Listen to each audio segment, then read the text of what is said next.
ये मेरे साथ अन्याय हो रहा है, आप बिके हुए हो सब, मैं बिकूंगा नहीं, इस तरीके से वो बंदा कहता है। तो मुझे भैया इस चीज का कंफर्मेशन क्यों नहीं मिल रहा कि मैं जिस तरीके से विश्वास कर लूं इस पर। ये 14 के बाद से नहीं, आप अपने आप को अपडेट करिए। कश्मीर में क्या क्या दिक्कत है? आप एक हिंदू होकर हिंदू राष्ट्रीय मांग पर आपत्ति दिखा रहे हैं, आपको क्या दिक्कत है उससे? आपत्ति बहुत अच्छी बात। देखिए अब इसमें ना दो पॉइंट है, आप एक पॉइंट के लीजिए कि बाबा हैं वो अपने आप को मतलब किसी का रूप देते हैं, मतलब पूरा धार्मिक स्थल है उनका, जो उन्होंने बताया बागेश्वर धाम सरकार, उस तरीके से उनका स्थल है। तो मैं ये जानना चाहता हूँ कि उन्होंने जो शब्द कहे थे ना, तो मैं उन शब्द का केवल उन आपसे मैं उस सवाल को उजागर करना चाहता हूँ, आपके सामने रखना चाहता हूँ। शब्द कहे थे, दो तीन थे।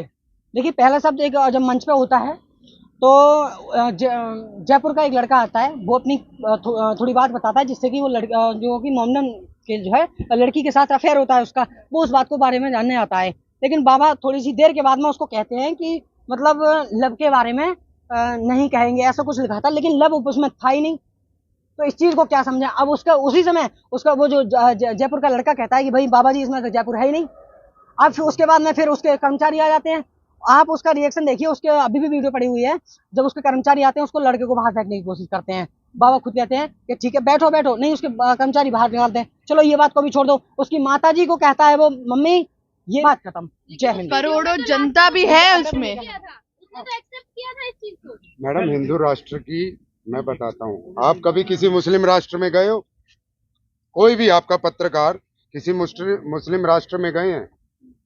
पाकिस्तान का हमारा सबसे पड़ोसी देश है, सबसे अच्छा देश है जो हमारे में से बना पाकिस्तान। वहाँ खुद रोज बम ब्लास्ट होते हैं, दयनीय स्थिति है, कुछ भी नहीं है। पाकिस्तान से कंपेयर क्यों करते हो? बाकी और भी कंट्री है, कंपेयर नहीं कर रहे हैं हम। मैं आप चलो आप कोई भी गल्फ कंट्री से ले लीजिए, आप कुवैत है, कुवैत से ले लो, सबसे ज्यादा मेरे ख्याल में हमारे अमेरिका से क्यों नहीं? अमेरिका से पूर्ण लोकतंत्र है अमेरिका में वो अमेरिका से देखिए, अब आप तुलना की बात करते हो, आप हमारे मुंह में शब्द ना ठोसिए। आप एक बारी में एक क्वेश्चन पूछिएगा। अगर आप तुलना करते हैं, हम तो चाहते हैं, अगर आप सेकुलरिज्म की बात करते हैं, 47 में बंटवारा किस आधार पे हुआ था? धर्म के आधार पे हुआ। धर्म के आधार पे हुआ, बिल्कुल।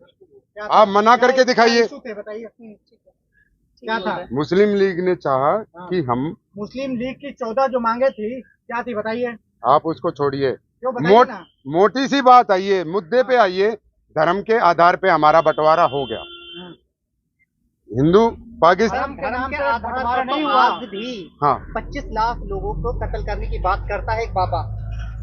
अरे बाबा, किसी के बात करने से कुछ हो जाएगा क्या? नहीं, ऐसा कुछ नहीं होगा। बात ही करने से कहीं शुरुआत होती किसी चीज की, पहले बात ही की जाती है। अच्छा, आप बाबा की बात कर रहे हो, 25 लाख लोगों को कत्ल करने की बात करता है। नूह में हुआ, वहां आप लोग गए थे जब 5 लोग निर्दोष मारे गए? इससे पहले मुजफ्फरनगर में हुआ, वहां कौन गया था? आप लोग गए थे?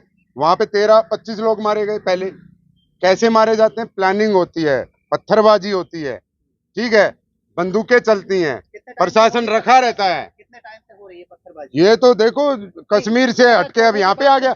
ये मॉड्यूल कश्मीर से हटके यहाँ चल रहा है। आपने सुना होगा, किसने? कभी आपने इस पर ध्यान दिया है? 2014 के बाद से ही। 14 के बाद से नहीं, आप अपने आप को अपडेट करिए। कश्मीर में क्या हुआ था? कश्मीर 1990 नहीं था। कश्मीर के अलावा क्या था? इंडिया में ये जो मामला, ये जो पैटर्न चला है पत्थरबाजी को, 2014 के बाद में चला है। कहाँ चला है? 2014 के बाद कहाँ? भारत में? छोड़ के भारत से, कश्मीर को छोड़ के बाकी भारत में क्यों चला है?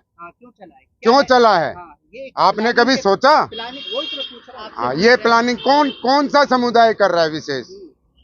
कौन से विशेष समुदाय ने पथराव किया?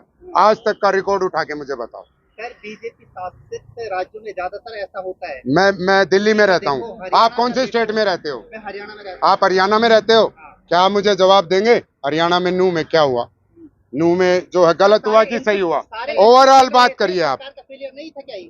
सरकार का फेलियर नहीं था क्या? भैया जी, मैं तो नोट, मिल रहे थे एक तरह से। सरकारें कुछ नहीं कर रही हैं। अगर सरकारें कर रही हो तो आप लोगों को, हम लोगों को, ये मीडिया को जो चौथा स्तंभ बोलते हो ना, इनको जरूरत ही नहीं है परेशान होने की। अगर सरकार कुछ कर ले तो, सरकार कुछ कर ही तो नहीं रही है। राजनीति हुई ना ये। सारी राजनीति देखिए, पहले जो कांग्रेस ने 70 साल तक देश को जो है गड़बड़ किया, उसके बाद बीजेपी आ गई, उन्होंने अपने हिसाब से देश को गड़बड़ कर दिया। अब ये आम आदमी वाले चल रहे हैं, ये गड़बड़ कर रहे हैं। आप क्या सोच रहे हो? सरकारें बहुत कुछ अच्छा कर रही हैं। अगर इतना ही अच्छा कर रही हैं तो आज ये जो डिजिटल मीडिया, आप लोग जो मेरे वीडियो बना रहे हो, 2014 से पहले जब ये हमारा 2G 3G 5G 4G नहीं था तो कौन वीडियो बनाने देता था? मीडिया में जो दिखा रहे हैं, जो गवर्नमेंट चाहती है वही दिखता है, वही चलता है। आप लोग चाह के भी नहीं चला सकते, आपका चैनल बंद कर देंगे। वो राजनीतिक का ही है, सारा खेल राजनीतिक का ही है। सारा खेल राजनीति का। और इन राजनीति लोगों ने, आज मैं बताता हूँ, भाई साहब ने मेरे से अच्छा क्वेश्चन पूछा था कि 2014 के बाद ऐसा कुछ होने लगा।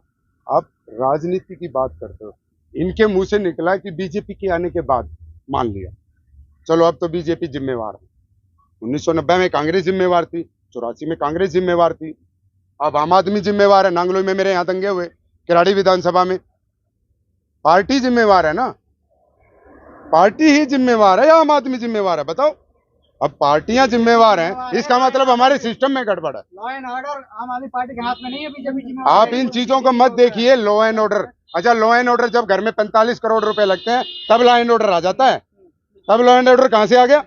45 करोड़ रुपए आप लगा रहे हो घर में, तब लॉ एंड ऑर्डर सब हो गया। आप मेरे क्षेत्र में चलिए, किराड़ी विधानसभा क्षेत्र में, मैं पूरे चौथे स्तंभ